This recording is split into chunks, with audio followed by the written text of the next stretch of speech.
नमस्कार, बहुत स्वागत है आप सबका। मैं पुनीत पाठक और आप देख रहे हैं छत्तीसगढ़ की बात।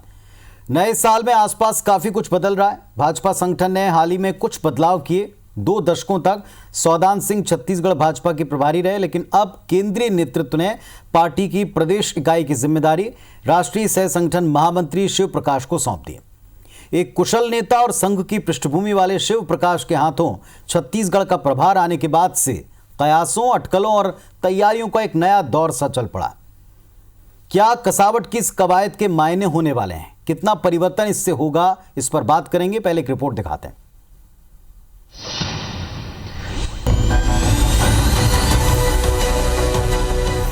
नया साल, नया चेहरा, छत्तीसगढ़ में सौदान की जगह शिव।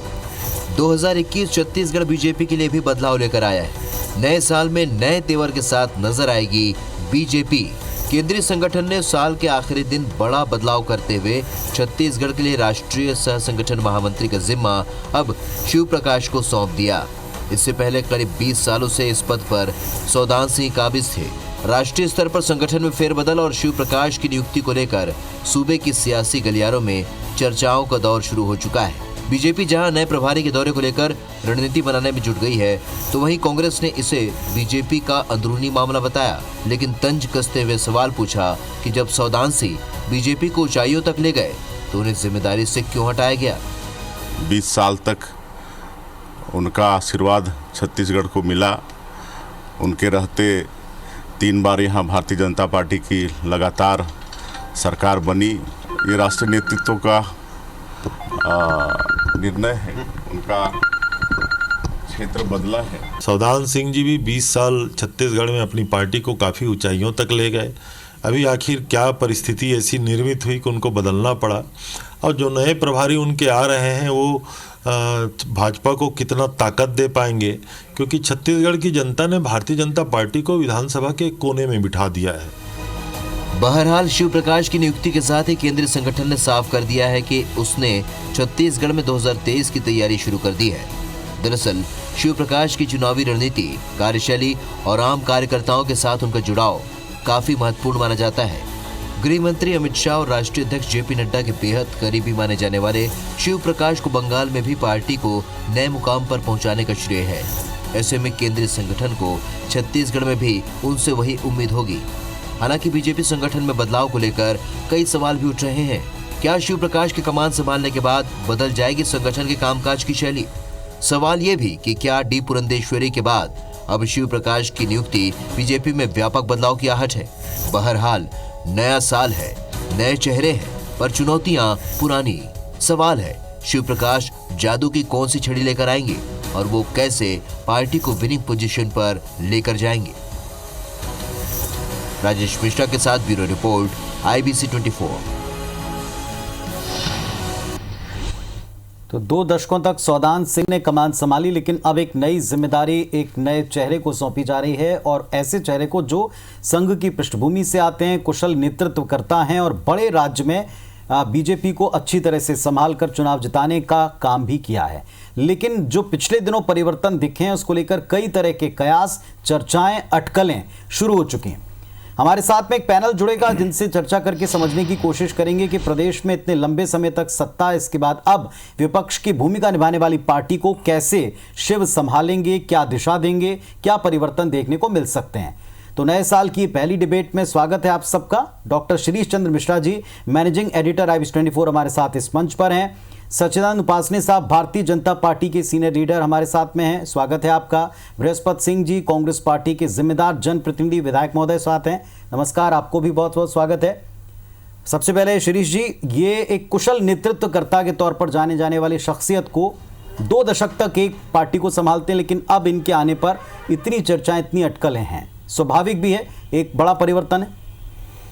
देखिए पुनीत जी, जिस तरह से भारतीय जनता पार्टी ने यहाँ पर क्रमबद्ध तरीके से एक परिवर्तन का दौर शुरू किया था जी, यदि आप इसकी शुरुआत देखें तो लोकसभा चुनाव से हुई, जब भारतीय जनता पार्टी को लगा कि मौजूदा जो नेतृत्व है उनका, वो इस काम में सक्षम नहीं है कि वो उनको अच्छे कैंडिडेट दे सके, अच्छे रिजल्ट दे सके, तो उन्होंने लोकसभा चुनाव में एक प्रयोग किया। पूरे स्थापित लोगों की टिकट काट कर उन्होंने दूसरे लोगों को टिकट दी, एकदम नए चेहरे, फ्रेश चेहरे लेके आए। एक दो लोग पुराने भी हैं, लेकिन उन्होंने ज़्यादातर लोगों को, नए लोगों को मौका दिया। एक तो पहला वो मौका हुआ, उस समय विक्रम उसेंडी जी प्रदेश अध्यक्ष थे, उनको बदला। और चूंकि कांग्रेस में एक आदिवासी व्यक्ति प्रदेश अध्यक्ष हैं, तो उसकी काट के तौर पर उन्हें विष्णुदेव साय जी को लेके आए। अब पार्टी में एक ऐसा दौर शुरू हुआ कि पहले प्रभारी लोग जो थे, उनका जो अभी भाजपा के एक बड़े नेता हैं, उन लोगों के साथ उनके बहुत अच्छे संबंध थे। तो एक नया डी पुरंदेश्वरी को लेके आए, ताकि जो नेताओं से, जो पहले के नेता हैं, उनके साथ वैसा जैसा तालमेल होना चाहिए वो ना हो, और वो एक नए सिरे से नई चीज़ों को देखें। उसी कड़ी की ये अगली जिसको बोलने अगला कदम है, जहाँ पर शिव प्रकाश जी यहाँ पर आ रहे हैं। अब होगा क्या यहाँ पर, चूँकि उनके पास उत्तर प्रदेश का, उत्तराखंड का, पश्चिम बंगाल का अनुभव है, वहाँ पर उन्होंने संघ प्रचारक के रूप में काम किया है। सौदान सिंह जी की पृष्ठभूमि इसी तरह की थी कि वो संघ और भाजपा के बीच में एक सेतु के रूप में काम कर रहे थे, और उन्होंने एक बेहतर परिणाम दिए। सौदान सिंह की रणनीति बहुत कारगर रही झारखंड के चुनाव में, बिहार के चुनाव में।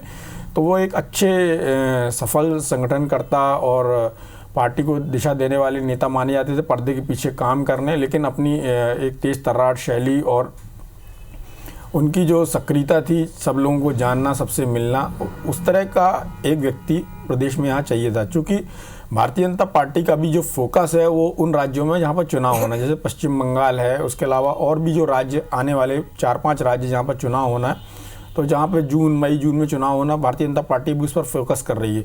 तो शिव प्रकाश जी वहाँ काम करके, एक एडवांस काम करके छोड़ के आए, फिर उसके बाद दूसरी पार्टी, वहाँ पर दूसरे नेता आए।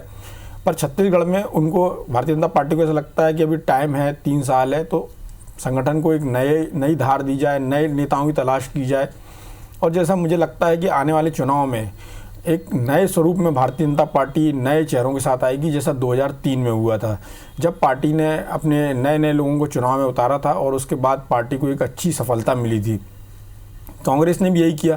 कांग्रेस में पहले बीके हरिप्रसाद जी ने नंद कुमार पटेल जी के साथ मिलकर एक बड़ा धरातल तैयार किया, और जिन परिस्थितियों में नंद कुमार जी की मृत्यु हुई, उसके बाद फिर जोगी जी के जाने में भी बीके हरिप्रसाद जी ने एक बड़ा रोल अदा किया। जोगी परिवार के लोगों को, जो कांग्रेस से अमित जोगी को जो बाहर किया गया।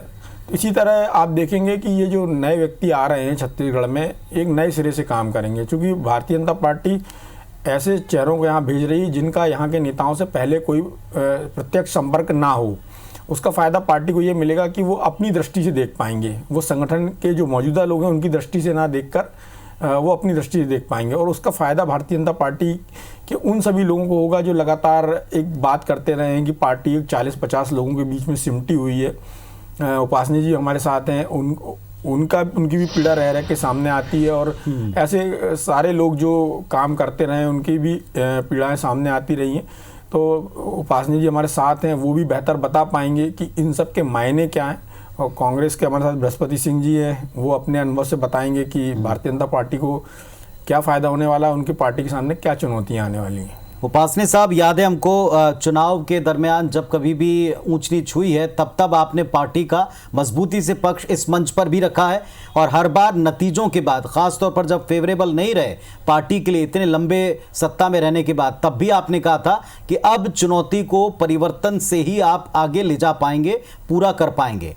अब ये जो परिवर्तन की एक श्रृंखला दिख रही, जैसा शिरीष जी कह रहे हैं, इससे आप क्या उम्मीद रखते हैं और क्या चेंज पार्टी की प्रदेश इकाई में देखते हैं?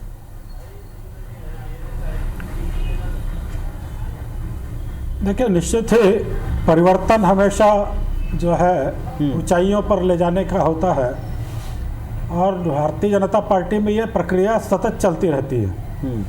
ये प्रक्रिया देश भर में जिस प्रकार से पार्टी का संगठन काम करता है, माननीय सौदान सिंह जी यहाँ लगातार 20 वर्षों तक रहे। वे भी जब नए आए थे तो उस समय भी इसी प्रकार की चर्चाएं यहाँ पर हुई थी, और उन्होंने भी वो भी संघ के प्रचारक के रूप में उन्होंने और यहाँ पर संगठन मंत्री का दायित्व निर्वहन किया। प्रदेश संगठन मंत्री के रूप में वे आए, फिर उसके बाद जो केंद्रीय स्तर पर उनका ओहदा बढ़ा, और फिर वो राष्ट्रीय संगठन महामंत्री के रूप में प्रदेश के प्रभार में रहे।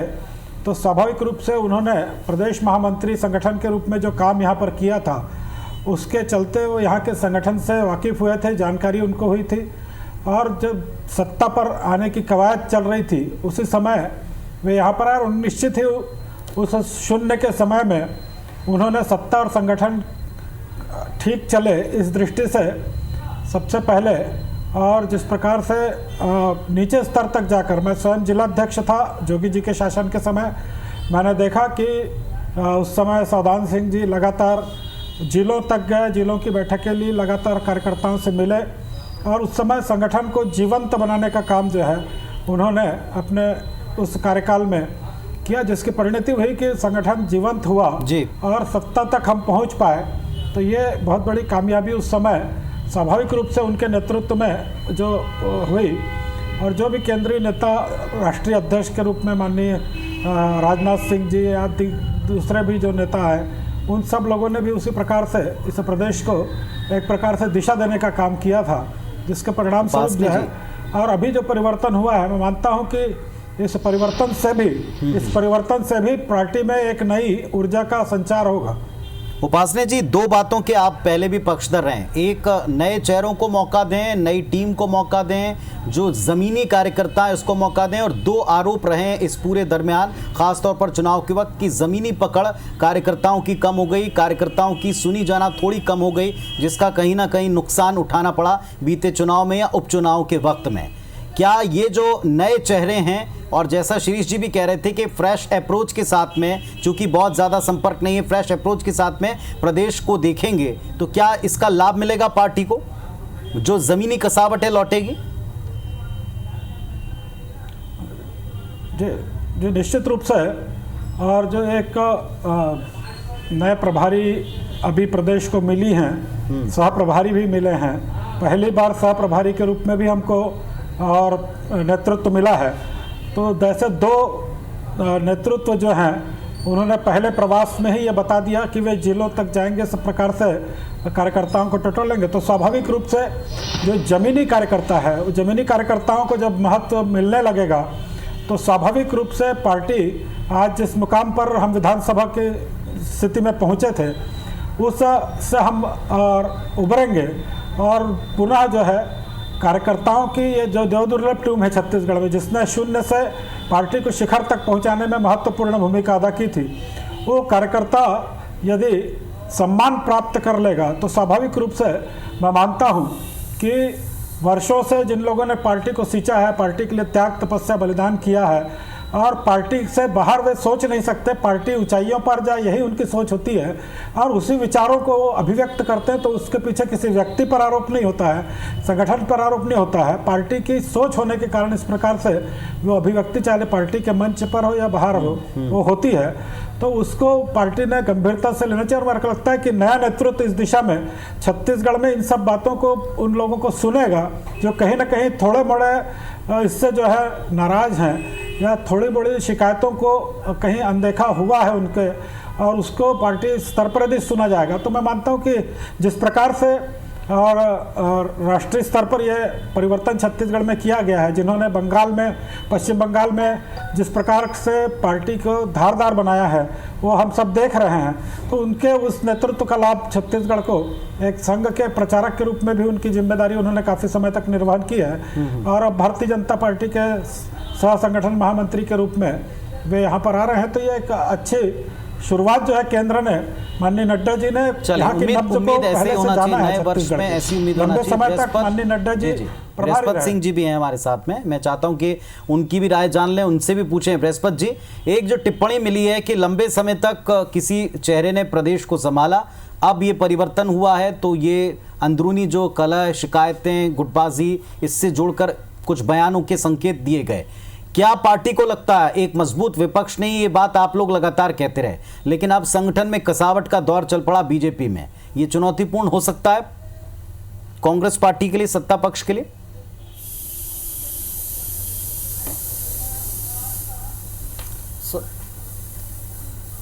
देखिए, सबसे पहले तो मैं आप सबको 9 वर्ष की बहुत बधाई देता हूं। जी, आपको भी। उपासना जी बहुत विद्वान हैं, बहुत पुराने साथी हैं, उनको भी बहुत बधाई देता हूं।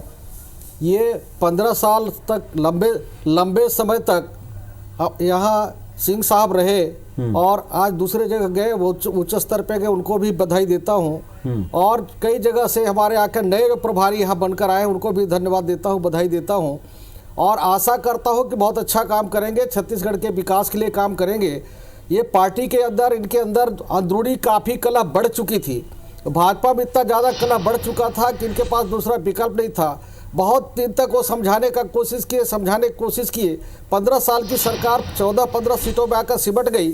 इससे पार्टी ने, मेरे ख्याल से इनकी पार्टी का अंदरूनी मामला बहुत ज़्यादा कहना उचित नहीं होगा, लेकिन इन्होंने समीक्षा किया कि अब उनका चारा नहीं चलने वाला, दूसरा कोई किसी को भेजे। और भाजपा में तो पूरे देश में का अभियान चला हुआ है कि विधायक खरीदी केंद्र खोल रखा है इन लोगों ने, तो शायद उस कड़ी में भी पहल करने में सफलता मिले। ऐसा नियत से शायद प्रभारी बदले हो, ऐसा भी हो सकता है। चलिए एक छोटी टिप्पणी में चाहता हूँ, पासने पूरे देश में एक अभियान चला रखा है। ठीक है, विधायकों को खरीदने का कोशिश करते हैं जी उपासनी इस पहल में शायद उनको यहाँ भेजा गया होगा। एक गंभीर आरोप भी छिपा है इसमें, प्रतिक्रिया के साथ साथ। नहीं, देखिए, ये तो कांग्रेस जो है इस प्रकार से अपने घर को संभाल नहीं पा रही है। देश भर में आप केंद्र में देख लीजिए, यदि उनके 28 नेता पत्र लिखते हैं और राष्ट्रीय नेतृत्व के पर प्रश्न चिन्ह खड़ा करते हैं, तो इसमें भारतीय जनता पार्टी की तो कोई भूमिका नहीं है। ये तो उनका अंदरूनी मामला है कि किस प्रकार से अपने ही नेतृत्व को चुनौती दे रहे हैं, किस प्रकार से वो नेतृत्व परिवर्तन की मांग कर रहे हैं। तो पूरे प्रदेशों में जिस प्रकार से मध्य प्रदेश में हुआ कि अपने नेतृत्व के खिलाफ जाकर, अपने ही मुख्यमंत्री के खिलाफ जाकर विधायकों ने वहाँ छोड़ी और उसके बाद फिर भारतीय जनता पार्टी चुन कर आई, तो ये बहुत बड़ी बात है। यदि इस प्रकार खरीद फरोख्त की यदि कार्यवाही होती तो भारतीय जनता पार्टी पराजित होती वहाँ पर। ये लेकिन भारतीय जनता पार्टी जनता के बीच में गई, जनता ने भी उस पर मुहर लगाई, तो ये प्रजातांत्रिक ढंग से भारतीय जनता पार्टी वहाँ पर चुनकर आती है। और जिस प्रकार से ये कांग्रेस में टूटन हो रही है, ये भय इनका ये बता रहा है कि कहीं ना कहीं जिस प्रकार से यहाँ पर 2.5 साल के कार्यकाल का चल रहा है, तो उसमें कांग्रेस जो है अपने ही अंदरूनी कलह से, अंतरकलह से जो है जूझ रही है। और इस कारण से इस प्रकार के भाव जो है बृहस्पति जी निकाल रहे हैं कि ये कांग्रेस का अंदरूनी मामला है, कि कहीं खतरा लग रहा है उनको कि कांग्रेस में कहीं इस प्रकार से पुनरावृत्ति मध्य प्रदेश के समान न हो जाए। जी चलिए, तो क्या कांग्रेस को खतरा लग रहा है या भारतीय जनता पार्टी मजबूत होने की तरफ आगे बढ़ रही है, इस पर चर्चा को भी आगे बढ़ाएंगे। बृहस्पति सिंह साहब, क्या कांग्रेस पार्टी को डर है? क्योंकि एक ये जो लगातार जो मध्य प्रदेश का उदाहरण सामने है, कुछ अन्य प्रदेशों का उदाहरण सामने है, और आप स्वयं भी कह रहे हैं कि भारतीय जनता पार्टी में जो जिम्मेदारियां दी जाती हैं वो चलती सरकारों को कहीं ना कहीं अस्थिर करने को लेकर हैं, तो ये कांग्रेस पार्टी का डर है या एक मजबूत नेतृत्व या एक मजबूत विपक्ष फिर खड़ा हो जाएगा, इस बात को लेकर एक चिंता उपज रही स्वाभाविक?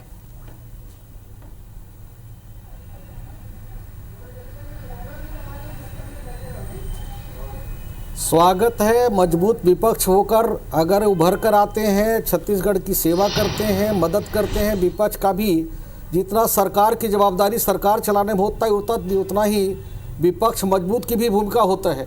हम तो स्वागत करते हैं, अच्छा करेंगे, लेकिन इनकी जो पूरे देश में चल रहा है, जो विधायक खरीदो अभियान, गैर भाजपा सरकार में जो भी सरकारें हैं उनको अस्थिर करने का काम, वो भी इनकी अंदर से बहुत बड़ा रणनीति है। खुद ही प्रधानमंत्री जी कई बार बोल चुके हैं कि गैर जो दूसरे दल के हैं उनको नहीं टिकने देना चाहते, वो इस तरह की सौदेबाजी भी करना चाहते हैं। शायद कोई महारत हासिल हो, लेकिन छत्तीसगढ़ के हमारे माननीय सभी विधायक या छत्तीसगढ़ की जनता बहुत ही विद्वान है और कभी भी इस तरह का किसी के खरीदी बिक्री और पैसे से इनको नहीं खरीद सकते, नहीं इनको बहका फुसला सकते। अगर ऐसा सोच कर आते हो तो उनकी बहुत बड़ी भूल है। और नए साल में मैं शुभकामना देता हूं कि छत्तीसगढ़ में अच्छे विपक्ष की भूमिका निभाएंगे और विपक्ष की भूमिका अच्छा निभाएंगे और छत्तीसगढ़ के आगे ले जाने में मदद करेंगे।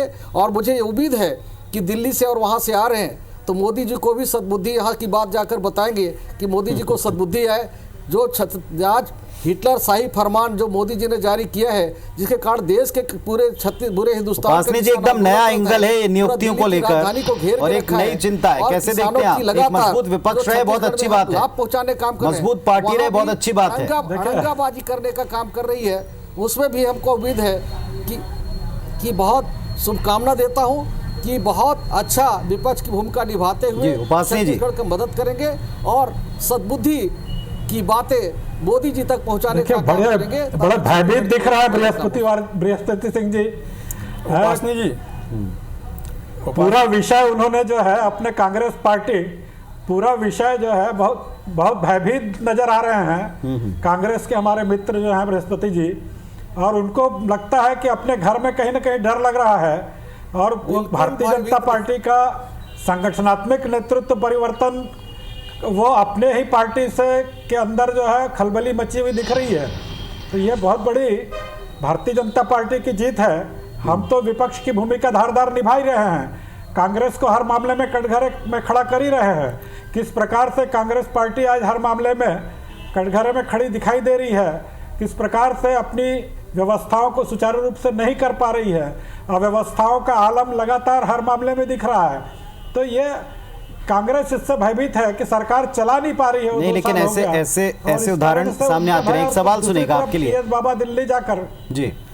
उपासना जी, मेरा सवाल ये है कि शिव प्रकाश जी छत्तीसगढ़ में काम देखेंगे, लेकिन उनका बेस भोपाल में क्यों होगा?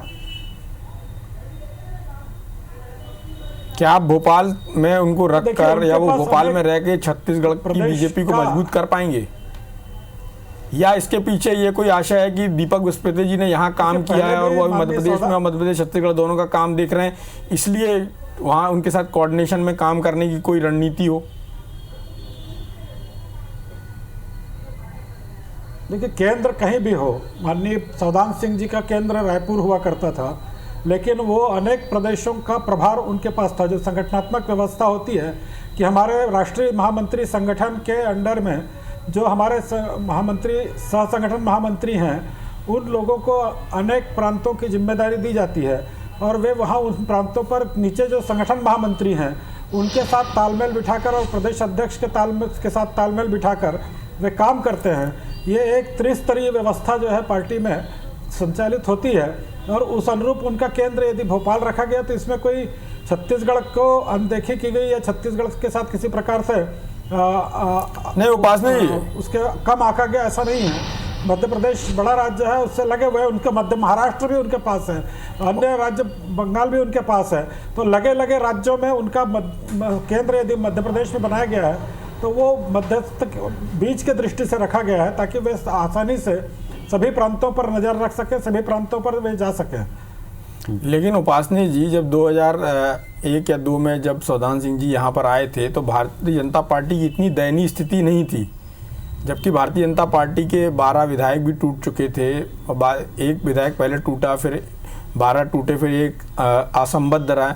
लेकिन अभी की स्थिति भारतीय जनता पार्टी की जो है वो शायद सबसे ज़्यादा नीचे स्थिति में है भारतीय जनता पार्टी। और ऐसे समय में जब यहाँ पर लगातार नेतृत्व को लेकर, दूसरी चीज़ों को लेकर बातें उठती रहती हैं, भोपाल में तो आपकी सरकार है, मध्य प्रदेश में वहाँ उतना समस्या नहीं है, तो यहाँ पर क्यों उन्होंने अपना बेस नहीं बनाया और भोपाल में क्यों बेस बनाया? ये थोड़ा सा एक ठीक जैसा नहीं लगता कि उससे आपकी पार्टी को वो गति या वो शक्ति मिल पाएगी जिसकी आप अपेक्षा कर रहे हैं। जिस प्रकार के परिस्थितियां